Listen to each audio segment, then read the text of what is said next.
Hello friends, मैं आपका दोस्त डॉक्टर द्वारका। इस वीडियो में मैं आपको 6 ऐसी साइकोलॉजिकल टेक्निक बताने जा रहा हूं जिनसे आप जो चाहें वो पा सकते हैं, सामने वाले को प्रभावित कर सकते हैं और आप खुद भी जो चाहें, जो आप बनना चाहते हैं वैसा आप बन सकते हैं। बशर्ते आप मेरी इन 6 टेक्निक्स पर गौर करें, इम्प्लीमेंट करें, जीवन में अपनाएं।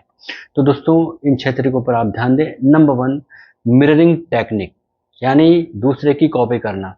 जब आप किसी से बात करते हैं तो अगर आप उसकी बॉडी लैंग्वेज, उसके हाव भाव, उसके तौर तरीकों की अगर आप हल्के से कॉपी करते हैं, मिररिंग करते हैं, जैसा वो कर रहा है वैसा करने की कोशिश करते हैं, तो ये तरीके सामने वाले व्यक्ति को सबकॉन्शियसली, अवचेतन रूप से ये महसूस कराते हैं कि आप उसके प्रति जुड़ाव की भावना रखते हैं, उसका रेस्पेक्ट कर रहे हैं। तो सामने वाला जो इंसान है वो आपको इससे ज़्यादा पसंद करने लगेगा और वो आपके प्रति बाध्य हो जाएगा जैसा आप करना चाह रहे हैं। और इसे कैमोलियन इफेक्ट भी कहा जाता है। Number 2, foot in the door technique. दोस्तों, यदि आप किसी व्यक्ति से कोई काम कराना चाहते हैं तो पहले बड़ा काम कराने के बजाय छोटा काम करा के देखिए। अगर आप किसी से कुछ क्रेडिट लेना चाह रहे हैं तो बड़ी के बजाय छोटी लीजिए। यानी अगर आप किसी से 50,000 रुपये ले रहे हैं तो पहले आप 5,000 रुपये लेके देखिए। जब वो 5,000 आप ले लेंगे तो धीरे धीरे वो, जैसे आप उसको वापस करेंगे रिटर्न, तो वो आपको 50,000 देने के लिए भी बाध्य हो जाएगा मोरली, अगर आप उसके प्रति सही रिस्पॉन्स देते हैं।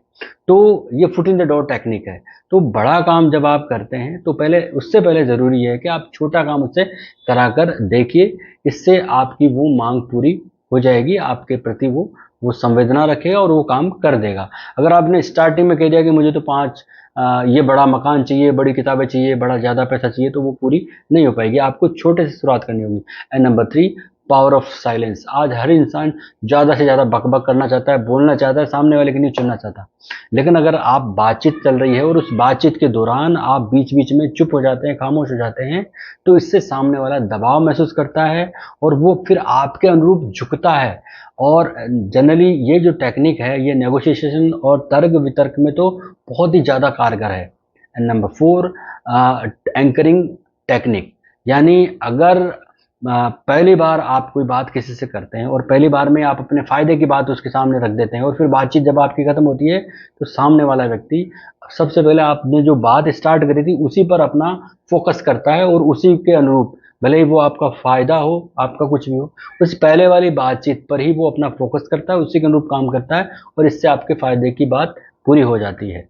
Number 5, law of reciprocity porosity. अगर आप किसी को कुछ देते हैं, किसी के प्रति भाव रखते हैं, किसी के प्रति कुछ खर्च करते हैं, यानी आप जब किसी से मिलते हैं उसके लिए कुछ गिफ्ट ले जाते हैं, कुछ नगद पैसे देने की कोशिश करते हैं, यानी मैं उसको जैसे जनरली लोग मिलते हैं हाथ में कुछ रख देते हैं या मिठाई ले जाते हैं, कुछ कपड़े ले जाते हैं, तो ये जो चीज़ें हैं, ये तरीके हैं, ये रेसिप्रोसिटी का लॉ कहलाती है, के तरीके के अंतर्गत आती है। तो वो क्या है कि मोरली आपके प्रति बाध्य होता है, आपकी बात मानने के लिए बाध्य होता है। आप घर पे किसी के मिठाई का डब्बा लेके जाइए, आपके जो काम लेके जाते हैं उसकी संभावनाएं बढ़ जाती है। आप किसी के हाथ में कुछ, हाथ में गिफ्ट दीजिए, सामने वाला मोरली बाध्य हो जाएगा। इसे ही रेसिप्रोसिटी का नियम या लॉ कहते हैं। एंड नंबर 6, वो कैसे बने जो आप खुद अपने लिए चाहते हैं।